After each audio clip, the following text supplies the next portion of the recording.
Mimi zao la kahawa hili nitakufa nalo kwa sababu nishajikita, ndio ofisi zangu. Kila asubuhi naoga saa 11 naenda shambani. Sisubiri nitoke shambani ndio nikaoga. Kwa sababu nalipenda shamba. Umetokea katika familia gani? Tueleze. Mimi nimetokea katika familia ya umaskini na mashamba yangu nimeanza kwa kulima tu vibarua vya kawaida vya mkononi, nikaanza kulima mashamba. Mimi nimetoka katika familia ya umaskini, lakini hobi yangu toka nikiwa mtoto nilikuwa napenda sana kulima kahawa. Ikumbukwe tumekuletea makala nyingi ambazo zinahusu kilimo cha zao la parachichi pale mkoani Njombe, na leo hii tupo hapa mkoani Songwe. Lengo likiwa ni kuangazia namna gani zao la kahawa linazalishwa na mbinu gani utumie ili uweze kufanikisha kupata mavuno mengi, upate manufaa zaidi. Lengo la kukuletea vipindi hivi ni kuhakikisha kwamba tunahamasisha vijana kufikia ndoto zao katika sekta ya kilimo. Jina langu ni Michael Mwamlima. Karibu tumsikilize mkulima kutoka hapa kata Iyula, wilaya ya Mbozi. Naitwa Jumamosi Baraka Mwamlima, mkulima wa kijiji cha Iyula, mkulima wa kahawa. Watu wengi wanaamini kilimo hakilipi. Hapa tunaona mafanikio makubwa. Siri ni nini wewe unaendelea na hiki kilimo? Watu wanaamini kwamba kilimo si chochote, watu wengi wanakimbilia kuajiliwa na kufanya biashara nyinginezo ukiachana kilimo. Kilimo ni biashara. Kilimo ni biashara na kilimo inahitaji ukipende. Mimi kwa ujumla na mashamba mengi. Ile tu ni shamba moja wapo katika ndani ya mashamba ya kwangu. Mimi na mashamba zaidi ya 13. Kwa hiyo hili ni shamba ndani ya haya mashamba ya idadi ya 13. Sasa kwa wastani wangu naweza nikachuma tani 10, 15, 20 kwa mwaka, kwa msimu wa mwaka. Lakini matumizi yake ya mbolea kuingiza humu na madawa ni mengi kwa ujumla. Umetokea katika familia gani? Tueleze. Mimi nimetokea katika familia ya umaskini na mashamba yangu nimeanza kwa kulima tu vibarua vya kawaida vya mkononi, nikaanza kulima mashamba. Mimi nimetoka katika familia ya umaskini, lakini hobi yangu toka nikiwa mtoto nilikuwa napenda sana kulima kahawa. Na napenda sana kilimo. Na nilijua kilimo ni biashara. Na kinanisaidia mpaka sasa nipo naishi hali ya kawaida, sio ya hali ya ile ya njaa sana. Kwa kweli zao la kahawa linatupa kipato. Kabla ya kufikia katika mafanikio, ili uanze kilimo cha zao la kahawa, kwa kweli ni changamoto nyingi nazipata. Changamoto kubwa kwanza ni kupata ardhi. Ardhi sasa hivi ni ngumu. Natakiwa kijana ujitume, labda yani ardhi kwa kweli nimekuwa ngumu sana. Wengine ulishawahi kufikiria kuacha na kujihusisha na kilimo kipindi cha nyuma? Mimi toka nikiwa mtoto nilipenda sana kilimo. Uliwahi kufikiria kuacha? Sikuwahi fikiria kuacha, naanza kuongeza. Ndio maana mashamba mengi.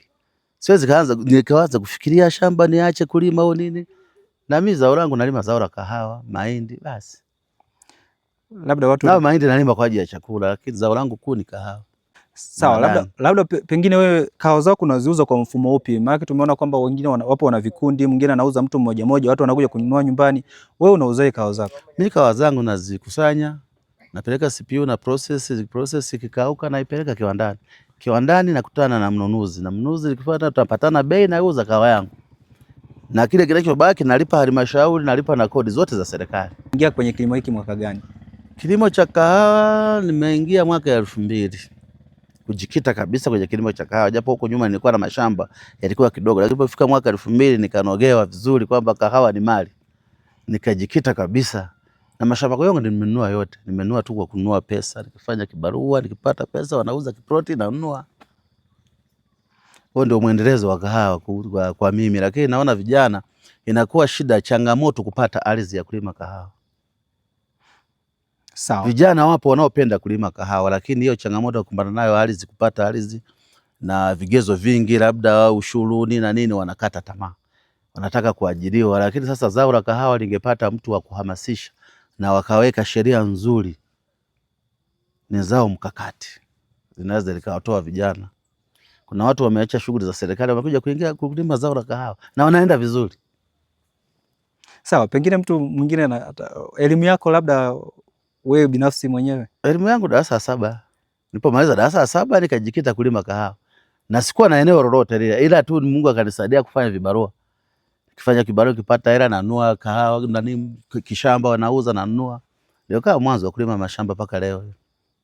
Sawa. Tumeona kuna mashamba mengi ambayo yapo maeneo haya, lakini tumeona kwamba kuna utofauti kati ya shamba na shamba. Wewe ni siri gani ambayo upo nayo kuhakikisha kwamba unaweza kutunza zaidi ya wengine? Shamba la kahawa au kazi yoyote, kwanza uipende iwe moyoni.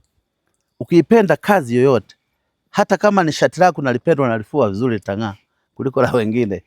Shamba linahitaji moyo, na shamba tungepata watu wa kututia moyo, serikali na vitu vyake, kuangalia wakulima, shughuli zetu, tunataka nini, kwa kweli tungelima. Sana sana mikopo hii, mikopo walioiweka hii mikopo, naona yani karibia ni kama yani ile mikopo bado hainufaishi wakulima. Yani vyombo vya fedha ambavyo vingetoa mikopo kwa wakulima vizuri, wakulima wazuri. Sasa nao kaenda kwa vyombo vya fedha, mara sijui zamana sijui nini, zamana ya shamba anasema hatuiamini. Kwa hiyo sasa watu wengi wanakimbia kwa kukosa mitaji. Sawa.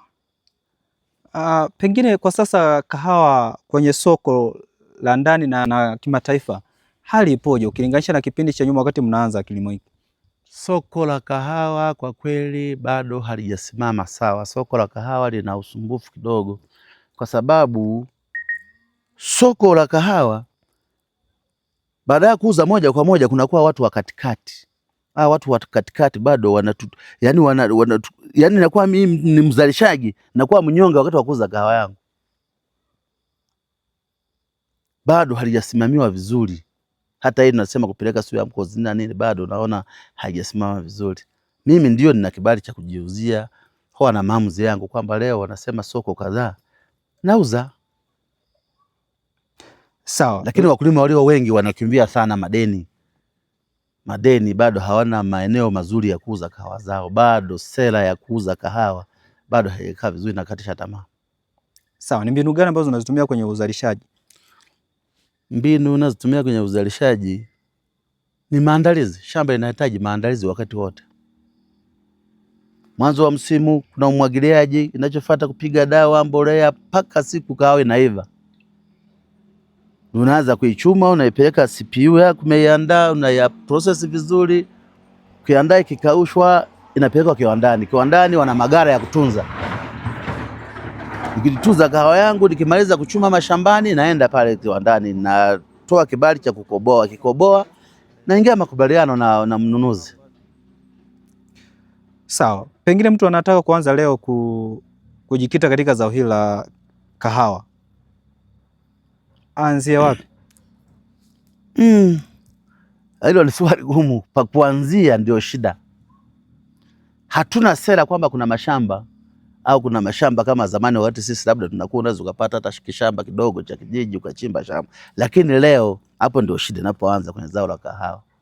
Labda vijana watakapopata ulisi wa mashamba ya wazee, atakayebahatika na kaeneo ka kulima mahindi abadilishe kuwa ni eneo la kulima kahawa. Lakini vinginevyo naona ardhi itakuwa changamoto, na vijana wengi wanachoshindwa kulima kahawa ni changamoto ya mitaji. Tangu unapanda inachukua muda gani kuanza kuvuna?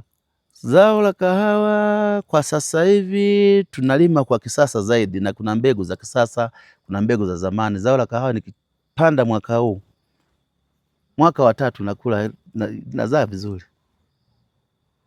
Sawa, ni maeneo gani ambayo inatakiwa uzalishe? Kuna maeneo ambayo wanasema kuna maeneo ambayo kuna changalawe na sehemu ambazo kuna milima au kwenye tambarare. Ni sehemu gani ambayo kahawa inafaa izalishwe zaidi na ikakupa matokeo mazuri?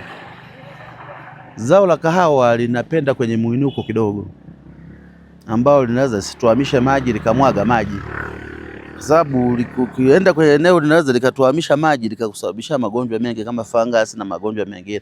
Lakini inatakiwa kwenye kamuinuko kidogo ambapo inaweza kamwaga maji. Sawa. Vipi, kuna changamoto, huwa nasikia kwamba kuna changamoto ya kitu kinaitwa CBD. Vipi, huwa mnakabiliana nayo vipi? Hiyo changamoto ni kubwa, na kwa sisi ukanda wa Iyula CBD ndio tatizo kubwa sana.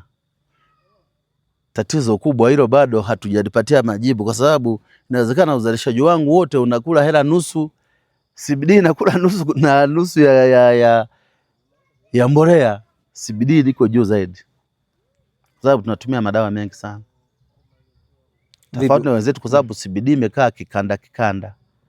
Sisi Iyula tuna CBD nyingi. Usipotumia madawa ya kutosha ya kukinga na kuzuia CBD, kupati chochote. unatumia nguvu za ziada. Yani usipokuwa na mtaji hapo wa hela ya kutosha, kwa kweli huwezi kuambulia kitu kwa ukanda wa hiyo. Lakini wenzetu wa ikanda ya Itaka huko nini, mambo ya CBD hawana shida, unaweza kupiga mara moja dawa basi utachuma kahawa zao basi, lakini sio kanda ya hiyo.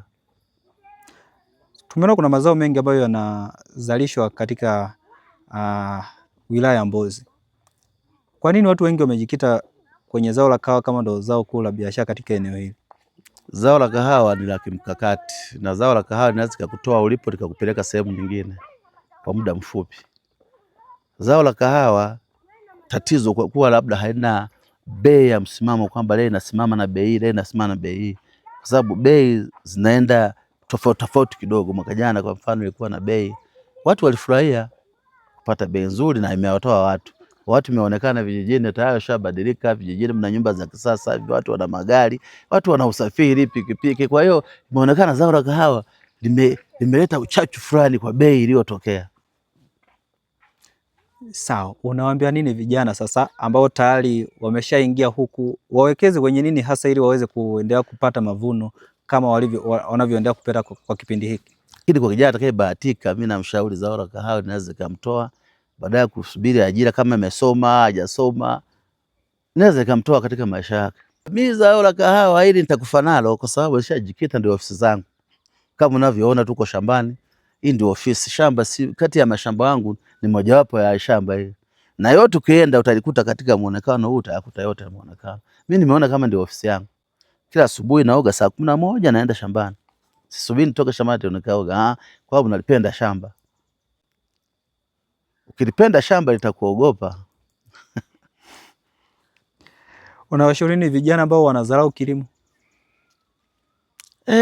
Tatizo la Watanzania au vijana popote alipo, yani kila kijana ana ndoto zake, lakini mimi nawashauri waangalie ndoto ambayo inaweza ikawatoa kwa haraka haraka. Unajua, unawezekana ukaota ndoto ya kupata dhahabu, lakini kwenu hakuna dhahabu. Dhahabu ndio hiyo kahawa. Sasa mimi nawashauri wote kuzidi makahawa, wakiwa Iyula wapi, kwa wilaya ya Mbozi.